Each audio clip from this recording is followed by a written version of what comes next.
तो व्याधिस्त्यान आदि योगी के लिए विक्षेप बताए थे।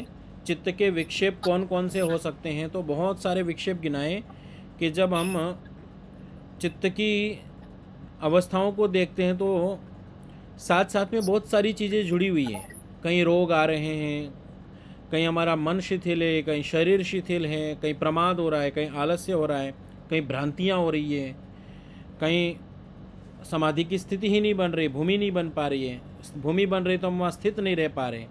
ये बताया कि चित्त के विक्षेप है और ये रहेंगे तो वृत्तियाँ रहेंगी ही, ये बताया था। अब एक चीज़ और बताना चाहते हैं 31वें सूत्र में। 31वें सूत्र के माध्यम से ये बताएंगे कि मतलब ये ठीक है, ये चित्त के अंदर ये चीज़ें तो होती हैं विक्षेप, लेकिन इन विक्षेपों के साथ में कुछ और भी होता है। ये जो विक्षेप होते हैं चित्त के, इन विक्षेपों के साथ कुछ चीज़ें और जुड़ी हुई है जो हमारे साथ लगी हुई रहती हैं, और वो उससे भी ज़्यादा दिक्कत करती है अधिक व्यक्ति को। वो कौन कौन सी हैं तो वो भी बताएंगे। तो सूत्र बोलिएगा, दुख दौर्मनस्य अंगमेजयत्व श्वास प्रश्वासा विक्षेप सह भूवः।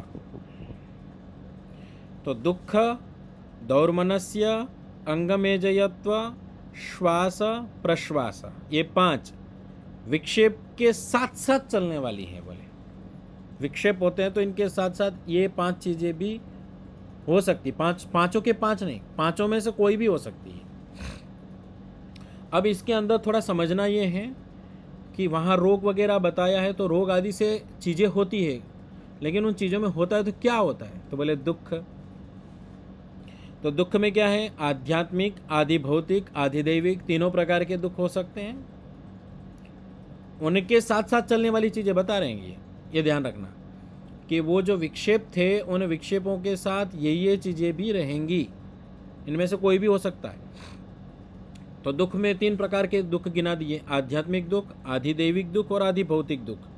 हाँ, आदि भौतिक और आदि दैविक दुख। एक तो आध्यात्मिक, अपने से ही हमें दुख होता है, हम स्वयं को भी दुख देते हैं कि नहीं देते हैं, खुद के प्रति, हमारे खुद के शरीर के माध्यम से ले लीजिए, अपने खुद के शरीर आदि से रोग आदि होकर के ही हमें दुख होने लगते हैं। और आदि भौतिक, जो भूतों से, प्राणियों से दुख होते हैं, हमें अन्य मनुष्यों से हमें दुख होते, द्वेष आदि के कारण से। सबसे बड़ा दुख का क्षेत्र है हमारा ये। जितना आध्यात्मिक है उससे भी कई गुना विस्तृत हम बना करके रखते हैं आदि भौतिक का क्षेत्र। हमारे दुख के जो क्षेत्र हैं वो 3 भाग में बांट दिए इन्होंने। एक हो गया कि भाई हमारे शरीर से संबंधित जो भी चीज़ें जुड़ी हुई हैं वो हमको दुख दे रही है, शरीर के माध्यम से हमारे को कष्ट होते हैं, मन आदि के माध्यम से, इंद्रियों के माध्यम से भिन्न भिन्न प्रकार के दुख होते हैं। और ये दुख होते हैं, इनको कहते हैं आध्यात्मिक दुख। आदि भौतिक दुख जो दूसरे प्राणियों से होते हैं, अब प्राणियों में गाय भैंस घोड़ा गधा इससे तो कम होता है, अपने मनुष्यों से ही ज़्यादा होता है, क्योंकि द्वेष का क्षेत्र बहुत विस्तृत होता है हमारा। हम किससे बातचीत नहीं करते, किससे हम नज़र नहीं मिलाते, किससे हम कैसा व्यवहार करते हैं, उधर से उसका चेहरा देख करके ही हमारी मन की स्थितियाँ बदल जाती हैं। मन में केवल उसको याद करने मात्र से स्थितियाँ बदल जाती है। तो ये हो गया आदि भौतिक दुख। और आदि दैविक, जो प्राकृतिक आपदाएं आती हैं, कभी अतिवृष्टि हो गई, कभी अनावृष्टि हो गई। अभी अनावृष्टि का काल चल रहा है ना, तो उत्तर भारत में, दक्षिण भारत में तो वृष्टि हो रही है और उत्तर भारत में वृष्टि हो ही नहीं रही है, और कहीं हो रही है तो खूब हो रही है और कहीं नहीं हो रही तो बिल्कुल नहीं हो रही है।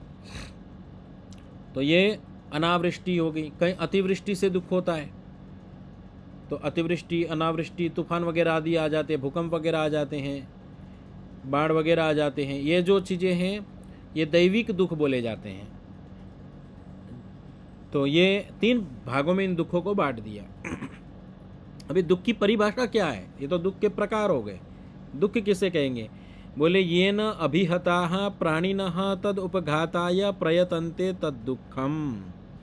ये जो मनुष्य आदि प्राणी हैं इसको हटाने के लिए सदा प्रयत्न करते रहते हैं, जिसको हटाने के लिए सदा प्रयत्न करते रहते हैं वो दुख है।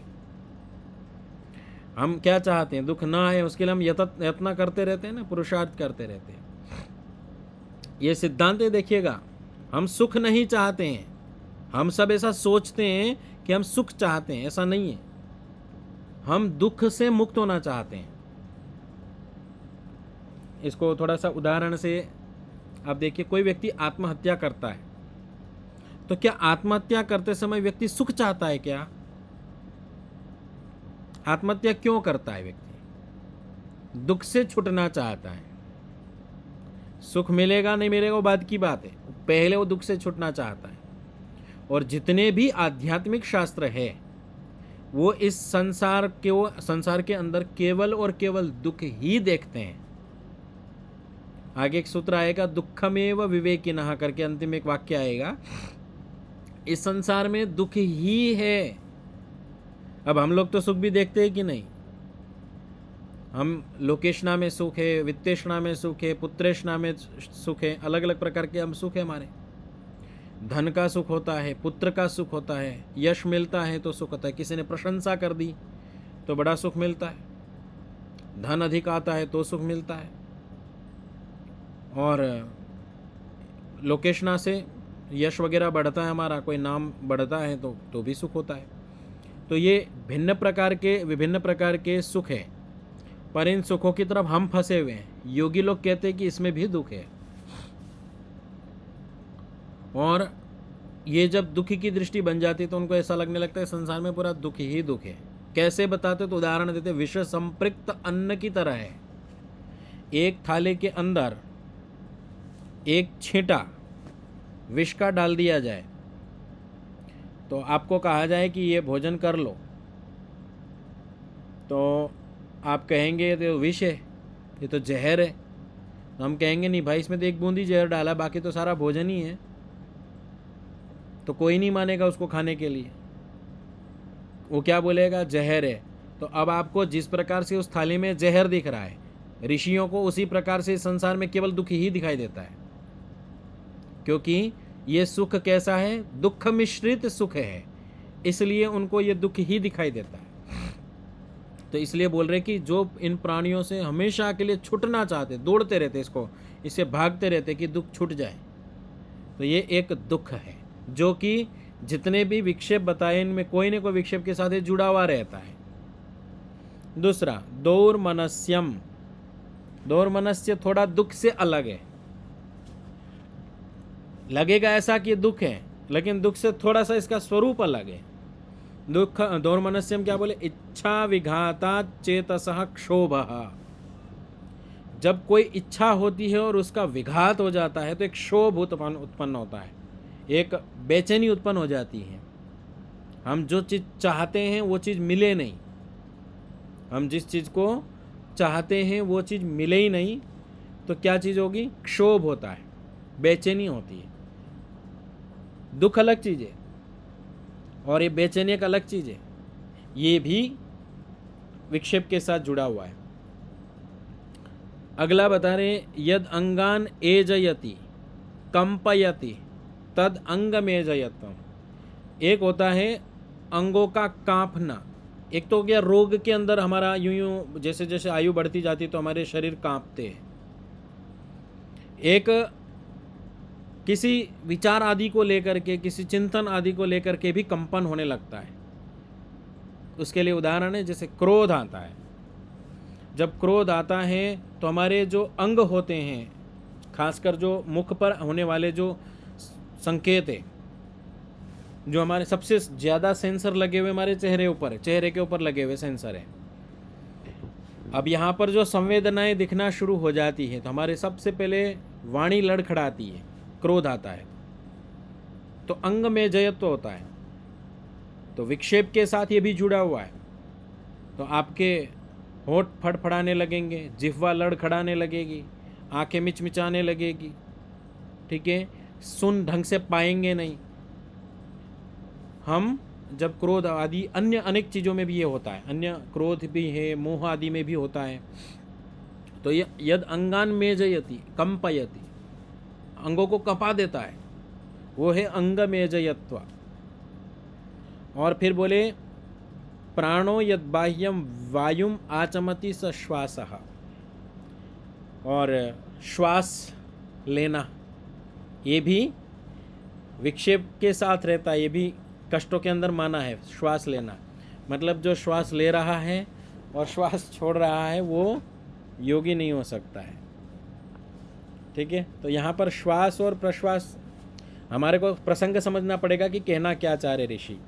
तो श्वास मतलब हमारा जो तीव्र गति से श्वास जाना, तीव्र गति से छोड़ने की जो प्रक्रिया शुरू हो जाती है। कई बार हम किसी कारण से आवेश में जब आते हैं तो हमारी प्रक्रिया में श्वास प्रश्वास बढ़ जाता है। कोई चीज़ हमें प्राप्त नहीं होती है तो हमारा श्वास प्रश्वास बढ़ जाता है। कभी हम डर जाते हैं तब हमारा श्वास प्रश्वास बढ़ जाता है। अपने शरीर से भी हम डर जाते हैं तब भी ये स्थितियाँ बनती, पसीना तक आ जाता है। ठीक है, तो यहाँ तो अभी ऊपर ऊपर की चीज़ें बताइए। तो प्राणो यद बाह्यम वायुम आचमति, बाह्यम वायुम जो बाह्य वायु को आचमन करता है, तेजी से श्वास लेता है। और यद कौष्ठ्यम वायुम निस्सारयति स प्रश्वासा, कौष्ठ्य शरीर के अंदर भिन्न भिन्न स्थान बने हुए हैं, उसमें एक यहाँ पर एक कौष्ठ्य नाम का एक स्थान है जहाँ पर श्वास भरा रहता है। फेफड़ा आदि ले लीजिए, तो हम श्वास लेना छोड़ना तीव्रता से शुरू कर देते हैं, तो ये प्रश्वास कहलाता है। एते विक्षेपसह भुवो विक्षिप्तः चित्तस्य एते भवन्ति, ये विक्षेप के साथ रहने वाले हैं और ये विक्षिप्त चित्त में होने वाले हैं। इसलिए यहाँ पर इनको विक्षेपसह भुवः के नाम से बोला कि विक्षेपों के साथ साथ होने वाली चीज़ें। ये जरूरी नहीं है कि सारे के सारे विक्षेपों के अंदर होंगे, ऐसा आवश्यक नहीं है।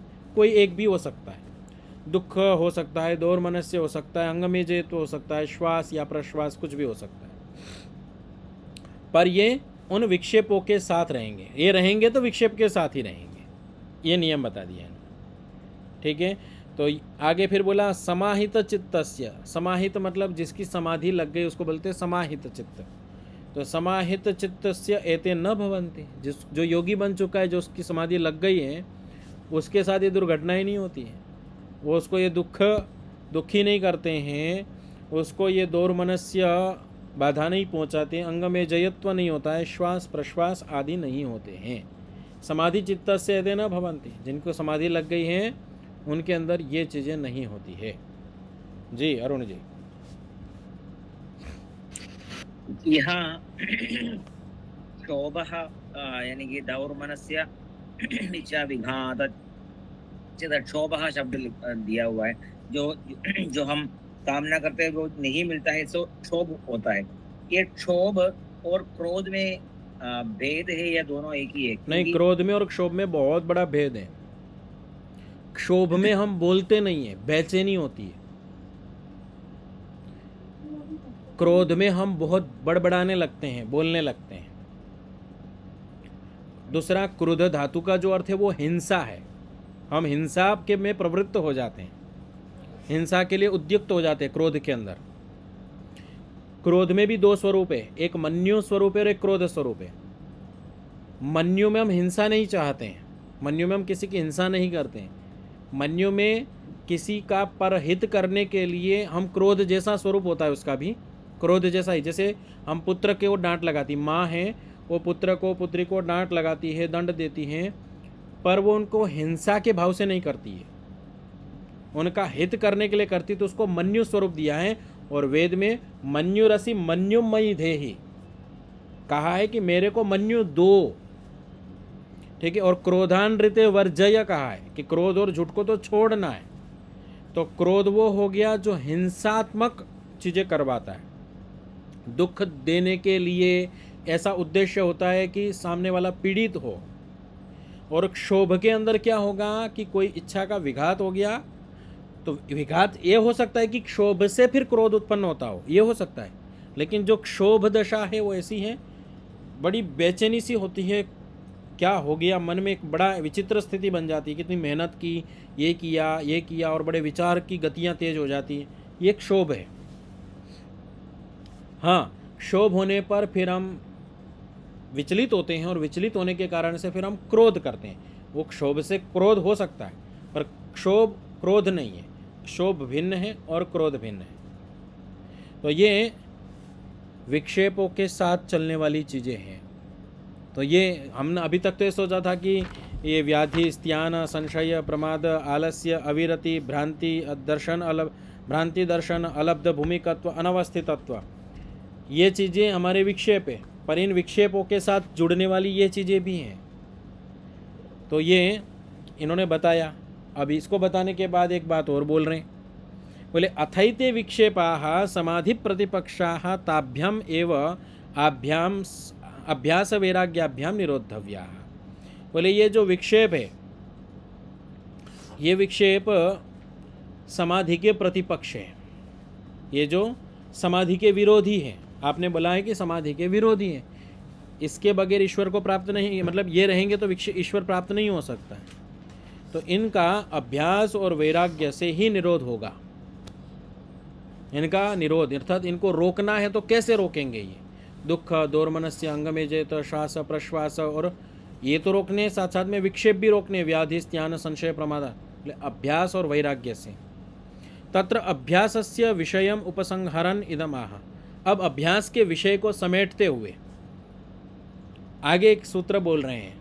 बोले अब अभ्यास के विषय में अभ्यास का स्वरूप कैसा होगा? अभ्यास करना है तो अभ्यास के प्रकार भी तो होंगे। वो अभ्यास कैसे किया जाएगा? और उस हम तो अभी अभ्यास को एक सामान्य रूप से जानते हैं कि पुनरावृत्ति जो है वो अभ्यास है। वो पुनरावृत्ति के भी प्रकार होते हैं। जैसे अष्टाध्याय वगैरह हम याद करते हैं, कोई भी चीज़ हम याद करते हैं तो याद करने के बाद पुनरावृत्ति करते हैं, तो पुनरावृत्ति के भी बहुत प्रकार होते हैं, एक ही प्रकार नहीं है। आप एक बार कर रहे हैं, 2 बार कर रहे हैं, कितने कितने भाग में कर रहे हैं, कितनी कितनी बार कर रहे हैं, किस किस समय कर रहे हैं, किस परिस्थिति में कितना कर रहे हैं, अलग अलग उनके प्रकार होते हैं। तो ये हमें अभ्यास करना है तो इस अभ्यास का अब अंतिम चरण बता रहे कि अभ्यास का स्वरूप कैसा रहेगा। ये अभ्यास को हमें करना है तो ये अभ्यास इन विभागों में रहेगा। तो सूत्र बोलिए, तत्प्रतिषेधार्थम एकतत्वाभ्यासः। तत्प्रतिषेधार्थम मतलब विघ्न प्रतिषेधार्थम। ये जो विघ्न पीछे बताए हैं, इतने सारे विक्षेप बताए हैं, इन सभी विक्षेपों में हमें प्रतिषेध करना है, इनको रोकना है। इसके लिए एक तत्वार्थ अभ्यास, एक तत्व का, और एक तत्व का नहीं, एक तत्व के अर्थ का अभ्यास करना पड़ेगा। अभ्यास मतलब पुनः पुनः आवृत्ति करनी पड़ेगी, सार्थ अर्थ के साथ, केवल जप नहीं। और आगे फिर बोलेंगे इसके भाष्य में, विक्षेप प्रतिषेधार्थम एक तत्वावलंबनम चित्तम अभ्यसेत। चित्त को ये जो विक्षेप आ रहे थे, विक्षेप प्रतिषेधार्थम, विक्षेपों को रोकने के लिए, इनको हटाने के लिए। अभी विक्षेप बहुत सारे गिनाए हैं, वो आपको ध्यान रहने चाहिए, कभी भी मैं पूछूंगा। ये जो विक्षेप बताए हैं जिनको हटाना है, और इनको हटाने के लिए जो काम करना है, बोले एक तत्वम आलम्बनम, एक तत्व का आलम्बन, एक तत्व से चिपक जाना है, एक ही तत्व को धारण कर लेना है। और चित्तम अभ्यसेत, चित्त को, मन को उसी में आवृत्ति में लगाना है। यस्य तु, अब एक खंडन बताएंगे, क्योंकि जब शास्त्र ये रचे जा रहे थे, जब ये शास्त्रों की रचना हो रही थी, तब अनेक मतांतर चल पड़े थे। ऋषियों के समय में भी विभिन्न प्रकार के मत चले थे। और ये जब मत चले थे तो इन मतों के चलने के बहुत सारे कारण होते हैं।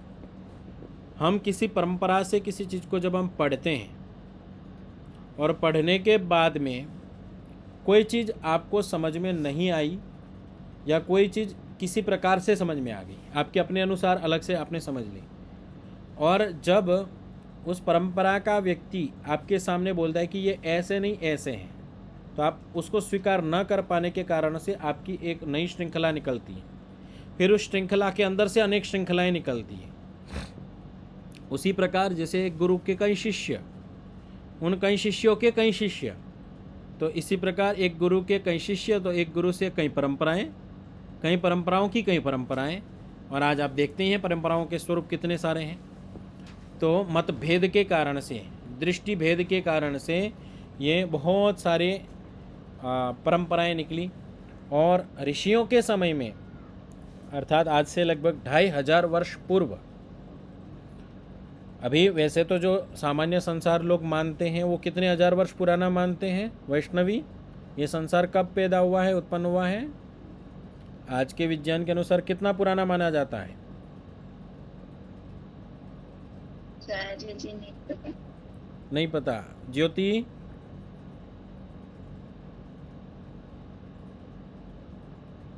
अरुण जी, कितना पुराना माना जाता है आजकल के समय में? इस संसार को कितना पुराना मानते हैं? अगर बाइबल के हिसाब से देखो तो 6000 साल। बाइबल के अनुसार 6000 साल, और मुसलमानों के अनुसार लगभग 2000 साल, 1800 वर्ष। ठीक है। और थोड़ा सा अन्य दृष्टियों से देखें तो 8-10 हज़ार वर्ष। और कई बार वैज्ञानिक इसके बड़े दावे भी कर देते हैं, कहीं कहीं खरब वर्ष पूर्व भी बता देते हैं, कहीं अरबों वर्ष पूर्व भी बता देते हैं। और कुछ ऐसे लोग भी हैं जो सदा से बता देते हैं कि हमेशा रहता, हमेशा रहेगा। सबके अलग अलग स्वरूप है। तो उस समय में ये मतभेद जिन दृष्टियों से उत्पन्न हुए, जिन भी कारणों से उत्पन्न हुए, वो विज्ञान ज्ञान का अभाव था। ठीक है। अलग अलग प्रकार से उसको समझा था। इसी प्रकार ऋषियों की जो परंपरा रही है 2000-2500 वर्ष पूर्व, जब ये शास्त्र रचे गए, हमारे लगभग यही काल रहा। चाणक्य से पूर्व का भाग ऋषियों का काल माना जाता रहा। महाभारत काल के समय में बहुत ऋषि विनष्ट हो गए, मारे गए। युद्ध होता है, बड़े बड़े युद्ध होते हैं, तो उसमें जो नाश होता है तो उसमें बहुत अच्छी चीज़ों का भी नाश हो जाता है। तो महाभारत के काल में बहुत सारे ऋषि भी नष्ट हो गए, मारे गए। और उसके बाद जो ऋषि परंपरा चल रही थी उनमें कुछ ऋषि और आगे तक आए, चाणक्य तक आए। उसके बाद यवनों का आक्रमण हो गया। अगर चाणक्य तक लगभग, मतलब महर्षि पाणिनि तक, उस समय तक सभी ऋषि समाप्त हो गए। उसके बाद जो हम केवल ऋषि एक समझते हैं वो महर्षि को समझते हैं। तो ये परंपराएं चल रही थी। उसी काल में अन्य अनेक परंपराएं विकसित हो गई थी, बौद्ध, जैन। और जैनों में भी बहुत अवान्तर भेद थे, बौद्ध में भी बहुत सारे भेद थे।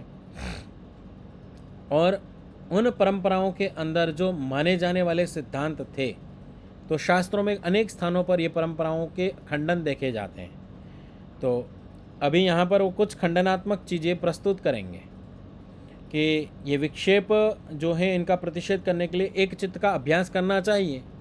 अब एक चित्त का अभ्यास करना चाहे तो वो परंपरावादी किस प्रकार से इसका स्वरूप रखते थे, उसका खंडन करते हुए ऋषि कुछ बोलेंगे, जिससे कुछ हमें और समझ में आएगा।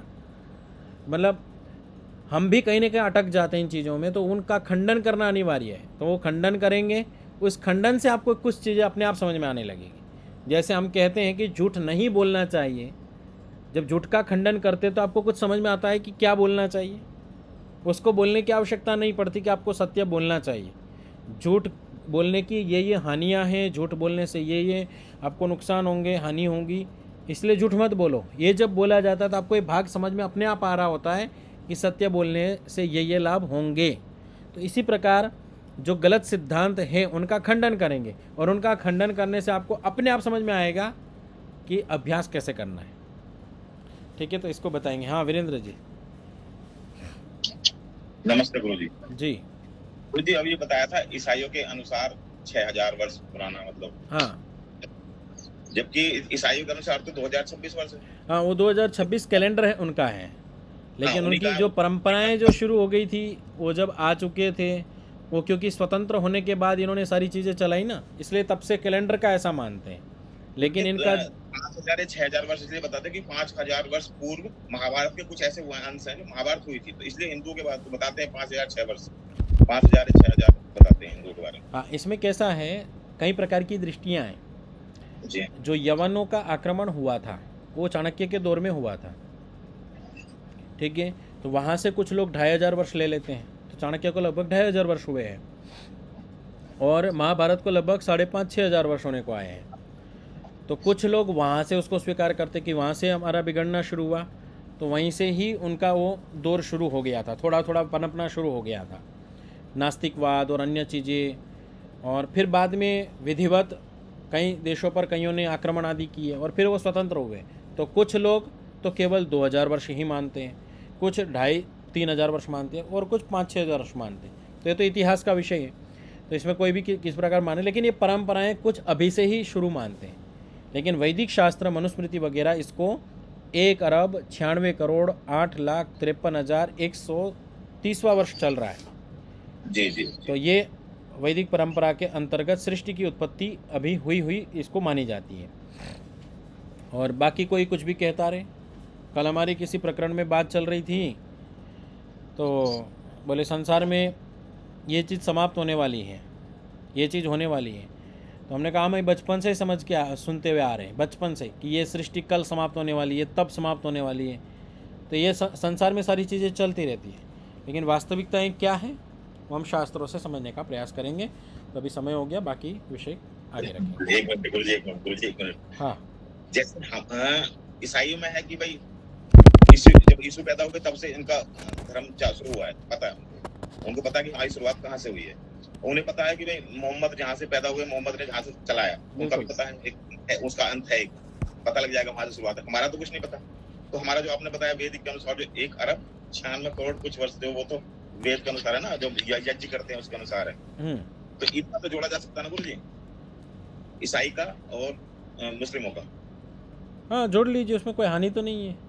आप करना चाहे तो ऐसा भी कर सकते हो, तो मत हो जाएंगे ना। वही कह रहा हूँ, मत हैं आपके अलग अलग, कोई अलग अलग दृष्टियों से देखते हैं, तो उसमें तो अपने को मानने न मानने उससे तो कोई विशेष लाभ होने वाला है नहीं। ठीक है, मतांतर है, ये तो भिन्न भिन्न स्वरूप मानते हैं। ठीक है। ओम शांति शांति शांति। नमस्ते।